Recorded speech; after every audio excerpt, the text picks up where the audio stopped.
All right, so welcome to my series on managerial economics. And in this series, I'm going to introduce you to the basic oligopoly models we have in terms of market structure. Now, just as a teaser, one of the things I want us to know is that oligopoly models or oligopoly models of a market structure is something that is quite difficult to manage. So if you are a manager and you manage a firm that is in an oligopoly industry, you need a high level of skill because it is quite difficult and quite intriguing to manage. All right, so in this section, I'm going to introduce you to what an oligopoly is, so the conditions, when and how do we refer to firms as oligopoly.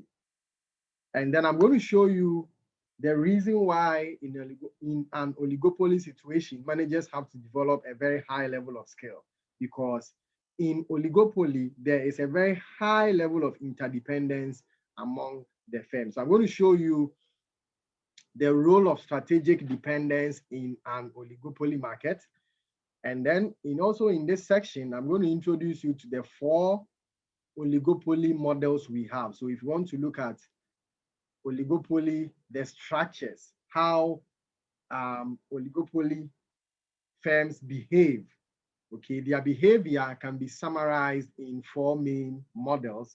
So we'll talk about the Sweezy, the Kuno model, the Stackelberg, and then the Bertrand model. Then finally, we'll talk about collusion.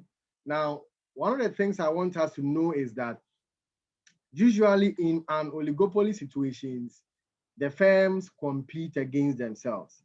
But we want to look at a situation where the firms agree or coordinate to take a collective decision. And that is the concept of collusion. Then finally, we'll talk about contestable markets. Now, what is the meaning of oligopoly? So here, one of the things I want us to understand is that economists have not come up with the number of firms that have to be in an oligopoly. Remember that when there is only one firm in an industry, the firm is in a monopoly. When there are so many sellers and so many buyers, that industry is termed as perfect competitive market. Also, between perfect competitive market and a monopoly market, in between there we have monopolistic competition and we have oligopoly. Yes, still economists have not come up with the required number of firms to be in an oligopoly. But typically, usually in an industry where there are 2 or more firms, but the firms are less than 10, we can deem that industry as an oligopoly industry. So for instance, in a country like Ghana, currently in our telecommunication industry, the number of firms there are not more than 10, but they are more than 2. In such an industry, we can say that industry is in an oligopoly situation. Also in Ghana, in the market for sale of cement, there are more than 2 firms, but they are not up to 10 firms. So we can also deem such an industry as an oligopoly industry. Now, one of the things I want us to recognize is that because the firms are more than 2 and they are less than 10, usually because of that few number of firms, usually the action of one firm always affects the other. So for instance, if MTN takes a certain action, MTN as a telecommunication industry, if they take a certain action, their action does not only affect them as a firm, but their action also affects their competitors like Vodafone, Airtel, Tigo, etc. So because of their number, always there is strategic interdependence among firms in an oligopoly. because the action of one always affects the other. The action of one always affects the other. Now, we can therefore define oligopoly as a market structure in which only a few sellers offer similar or identical products that dominate the market. And here we've defined the few sellers as more than 2, but less than 10. So because of this few number, I've already mentioned that because of this few number of firms in such an industry, there is always tension, or there's a likelihood that there can be tension among the firms in this industry. And remember, firms and individuals, as part of the 10 principles of economics, firms and individuals are self-interested. Firms and individuals always want to maximize their interest, okay? So in an oligopoly environment, there will always be that tension because the decision of one firm affects the other, and because every firm wants to maximize their own interest, there will be some kind of tension in decision makings when it comes to oligopoly. Now, one of the things we must recognize is that if we want to avoid tension in an oligopoly environment, I mean tension between firms in an oligopoly environment, one of the things is that they could have been better off cooperating to make a collective decision, because if, for instance, there are 4 firms in an oligopoly industry, if all those firms coordinate, they can take decisions together like a monopolist. Yes, still the economic principle that firms are self-interested will not let them do that, because each oligopolist, they care about their own profit. They care about their own profit. So they are likely not to coordinate to achieve a common goal. So as a manager who manages a firm in an oligopoly industry, you must know that there is a very high level of strategic interaction among the firms. For instance, your actions can affect the profits of your rivals, not only your rivals. Sorry, not only yourself. Your rivals' action too can also affect your profits because of the strategic interaction. So as a manager, what you must be thinking about is how you will respond to your rival's actions, because your actions affect that of your rival, and your rival actions also affect yours. Let's look at an example. Consider a situation where several firms selling differentiated products compete in an oligopoly. Now, in determining the price to charge, obviously a manager must consider the impact of his or her decisions on other firms in the industry. Of course, the manager must also think about how the decisions of the other firms will also affect him. So we can ask ourselves this question: if the price for our product is lowered, will other firms lower their price, or will they increase their price, or will they maintain their price? Now, what I want us to know is that now, as a manager in such an industry, you must also be thinking about, if you increase your price, will other firms do the same, or they will react, or they will not react? So here, the decision of a manager whether to lower price or to increase price will not be about his firm alone, but he would also think about how the other firms will react if he does so. So what I'm saying is that the optimal managerial decision of whether to raise or lower price will depend on how the manager believes how the other managers will respond. Now, let's remember our lesson on elasticity and demand and supply. Let's remember our lesson there. Now, remember from elasticity that when a good is fairly elastic, a percentage change in price will lead to a bigger percentage change in quantity. So for instance, if you increase price by 1%, quantity can even decrease by 40%. that is fairly elastic. But when we say a good is fairly inelastic, a percentage change in price will lead to a lesser percentage change in quantity, fairly inelastic. Remember that from our lessons on demand and supply. Okay, so let's look at the demand curve when your rival match your price change and when your rival does not match your price change. Now, if your rival hold their price constant when you change yours, okay, your demand is likely to be more elastic. Think about it. If let's say I am a manager of a firm that sells cement, the cement is 40 cedis, and my rival too is selling his cement as also, let's say, 39 cedis.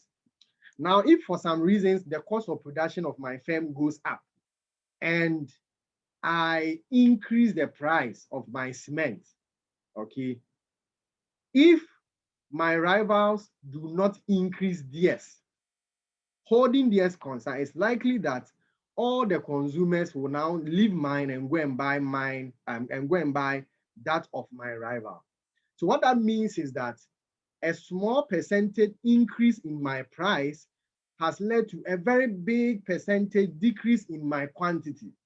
So whenever I change price and then my rivals hold their price constant, my demand curve is likely to be more elastic. So whenever rivals hold their price constant, given the fact that I change mine, my demand curve is likely to be more elastic. On the other hand, when rival matches my price change, okay, when rival matches my price change, my demand curve is likely to be less elastic, or it's likely to be more inelastic. So for instance, if I increase price and rivals also increase price, maybe not more than mine, but they also react by also increasing their prices, what happens is that the fall in my quantity will be very marginal because some customers will still stay with me based on the fact that my rival has also increased his price. So in summary, whenever whenever there are rival matches my price change, the demand curve is likely to be more inelastic. But when rivals hold their prices constant, as I change mine, the demand curve is likely to be more elastic. So in summary, what I want us to know is that in the absence of a response from other firms in the market, the demand curve facing an individual firm is more price elastic because a slight change in price will lead to a very big reaction from customers because your rival will not have changed his. Okay. On the other hand, if other firms respond or follows you in changing prices, then your demand curve will be less elastic. So there's a typical situation as the curve is showing. Okay. Now, what are the key takeaways that we have from this? Now, here, we must note that if you are in an oligopoly market, the effect of a price reduction on the quantity demanded of your product depends on whether your rivals will also respond. The effect of a price increase on the quantity demanded of your product will also depend on whether your rivals will respond. Okay. And even let's not even restrict ourselves to prices. Sometimes the control variable is also output. So how your output will be would depend, or how you choose your output will also depend on how your rivals react on the output you have chosen. All right. So in an oligopoly, the reason why I'm saying that it is more difficult to manage is that you are not in complete control of your own destiny as a firm, because whatever you do, you must be concerned about what your rivals will react to whatever you've done. Now, in this first section, I'll teach on the models of oligopoly, but I'll specifically highlight the Sweezy model. So in my series, I'll do the Sweezy model in this particular video, and I'll treat Kono in a separate video, Stackelberg in a separate video, and then Bertrand, as well as all the other things we need to know also in the last video. So there'll be 4 videos in the series of Oligopoly. You just go to my page, subscribe, and then you can get access to all this content. Okay, so let's look at the models of oligopoly.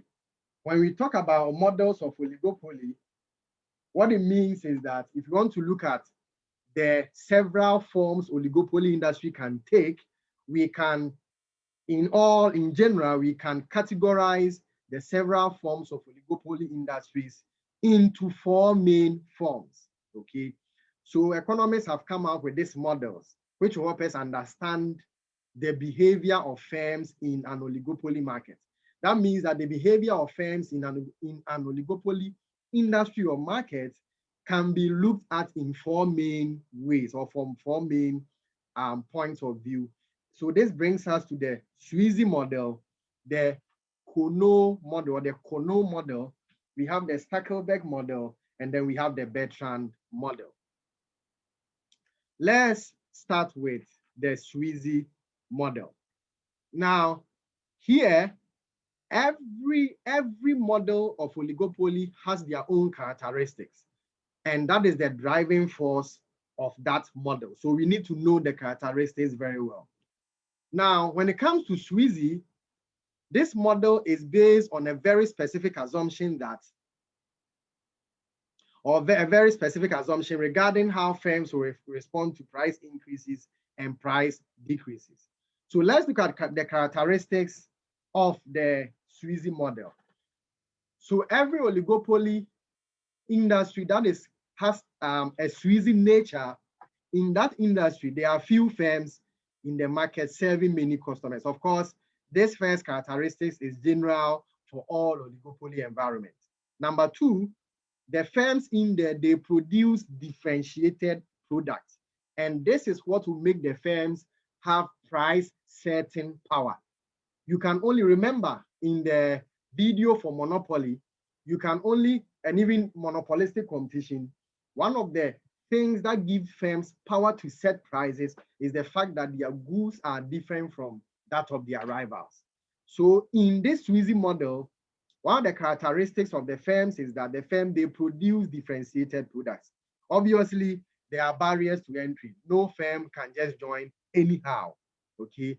So from all this analysis, we can see that the main control variable, the main driving force of Sweezy is the ability to control prices. Now, among all the characteristics I've said, the distinguishing characteristics of a Sweezy model is that each firm, so this 4th one is the key characteristics of the Sweezy model. Each firm believes that rivals will match or follow price reductions, but they will not follow price increases. Note it that in a Sweezy model, each firm in there believes that whenever they reduce prices, their rivals will react. But whenever they increase prices, their rivals will not react. Notice that this is the key feature of the Sweezy model of oligopoly. So the Sweezy model says that each firm believes that their rival will react when we reduce prices, but their rivals will not react when we increase prices. Now, remember the analysis we did earlier. The analysis we did earlier, when rivals matches your price change, your demand curve is more elastic than when, whenever rivals don't match your price change, so whenever rivals don't match your price change, your demand curve is more elastic than when they match your price change, okay?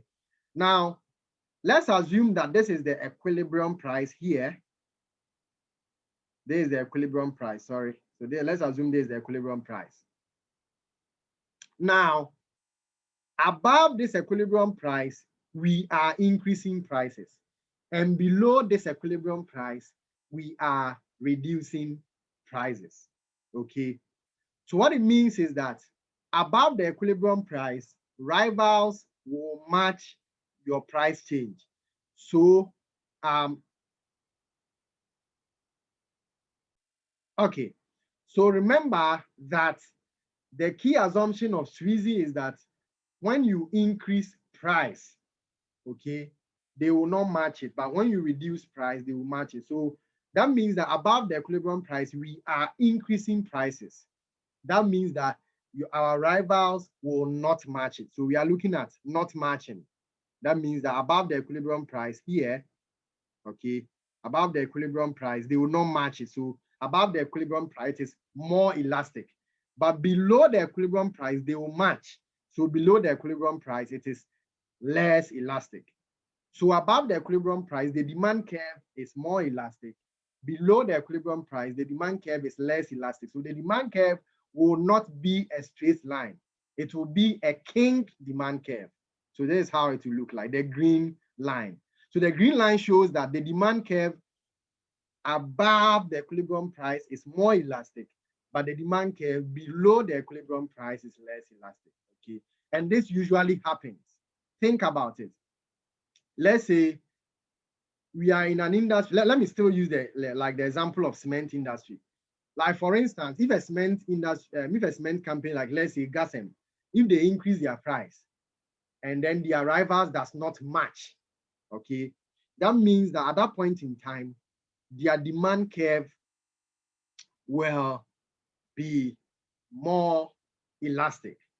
But when they reduce their price and then the rivals are matching or the rivals are reacting to the reduction in price, that means that at that point in time, their demand curve will be less elastic. So for this situation, the demand curve will be kinged as it is showing here. Okay.